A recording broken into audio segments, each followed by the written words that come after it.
हाँ देखें, gain percent equal to gain into 100 upon CP अर्थात कास्ट प्राइस। सीपी को कास्ट प्राइस जानते हैं।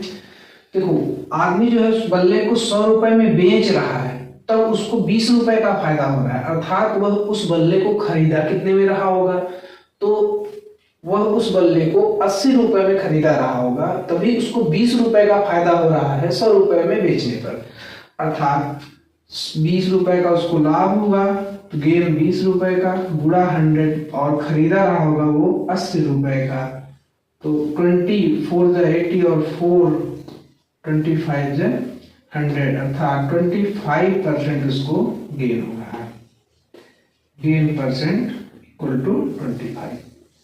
ये आपका प्रश्न 4 था। और प्रश्न 5 फिर से एक बार परसेंटेज का है। कह रहा है कि एक्सप्रेस 125% एज अ रेशियो। इसको इरेज करते हैं।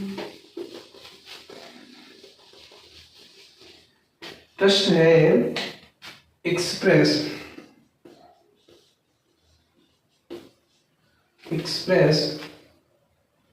125% एज अ रेशियो। बहुत ही सिंपल क्वेश्चन है। हमको कुल मिलाकर वो 125% को अनुपात में दर्शाना है, अनुपात में दिखाना है। देखिए हम इसको बड़ी आसानी से 125% को आसानी से हम क्या कर सकते हैं, 125/100 कर सकते हैं, और इसको काटेंगे अगर तो 25 पंचे 125 चौका 100 अर्थात ये 5/4 आ गया, और यही आपका 5/4 हो जाएगा आंसर। इसको इरेज कर देते हैं। अगला क्वेश्चन है, कह रहा है कि एक्सपेंडेड फॉर्म में लिखना है आपको। ये क्वेश्चन है 2/3a प्लस 3/4b का स्क्वायर, और इसको आपको एक्सपेंडेड फॉर्म में लिखना है, अर्थात इसका प्रसार करना है। a प्लस बी के होल स्क्वायर के फार्मूले पर है।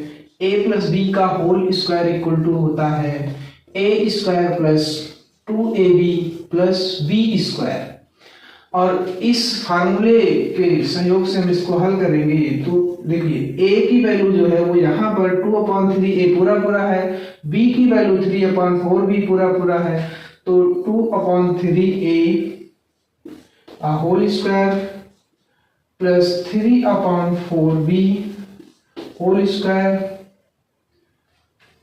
इस फार्मूले को हम ऐसा भी लिख सकते हैं a square plus B square plus 2ab, a square plus B square plus 2 into a 2/3a into b 3/4b। अब सॉल्व करेंगे इसको, 3 से 3 कट जाएगा, ये अंश में है, यहाँ डिनोमिनेटर डिनोमिनेटर, और यहाँ पर 2 2 जा 4 हो जाएगा, और इस 2 से यह 2 भी कट जाएगा। तो इसको हल करेंगे, 2 2 जा 4, a स्क्वायर अपॉन 3 3 जा 9 प्लस 3 3 जा 9 b स्क्वायर अपॉन 4 4 जा 16 प्लस यहाँ पर देखिए a और b बचा है, तो a और b लिखेंगे बस, यही आपका आंसर हो जाएगा। अगला प्रश्न है product of 2x plus 1/x in the first bracket and x minus 1/x in the second bracket. तो देखें इसका प्रोडक्ट निकालना है क्वेश्चन। अगला क्वेश्चन है ये x plus 1/x in the first bracket x minus 1/x in the second bracket. इसका product निकालना है। इसका प्रोडक्ट आप फार्मूला पढ़े होंगे a minus B a plus B. जब ऐसा दिया गया हो तो हम इसको a square minus B square कर सकते हैं। इस फार्मूले के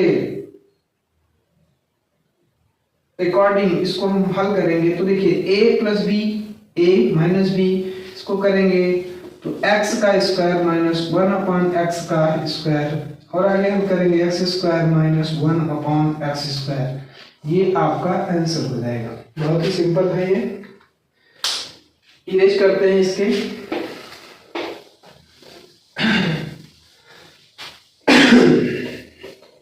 अगला प्रश्न है, कह रहा है the sum of the 3 interior angles of a triangle. देखिए बहुत ही अच्छा क्वेश्चन है। The sum of the sum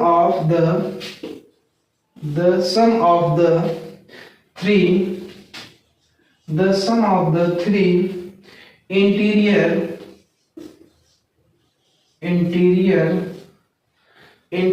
angles of a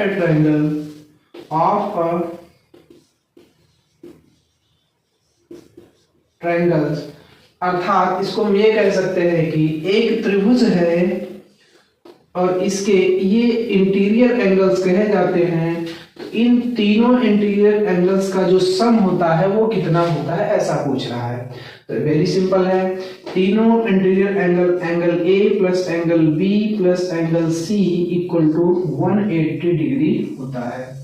तो इसका आंसर आप 180 डिग्री लिख सकते हैं।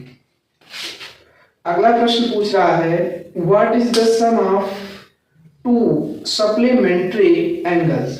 What is the sum of two supplementary angle. Question है what is the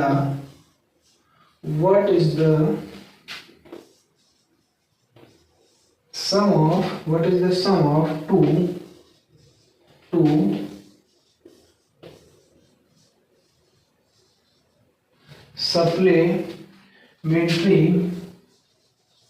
supplementary angles।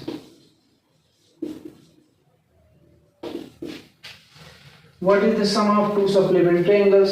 मतलब आप ये जानिए कि दो कोटि पूरक कोणों का योगफल कितना होता है। सप्लीमेंट्री अर्थात समपूरक कोणों का योगफल कितना होता है।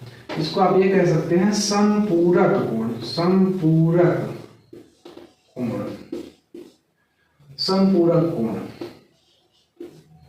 तो समपूरक कोण का योगफल जो होता है वह 180 डिग्री होता है।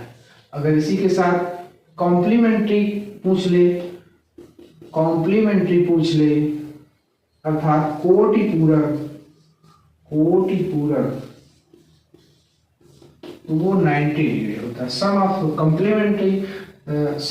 कॉम्प्लीमेंट्री एंगल्स तो 90 degree, sum of two supplementary angles 180 degree हो जाएगा। ये 10 प्रश्नों की श्रृंखला आपकी समाप्त। ऐसे ही आगे फिर से 10 प्रश्नों को लेकर आएंगे।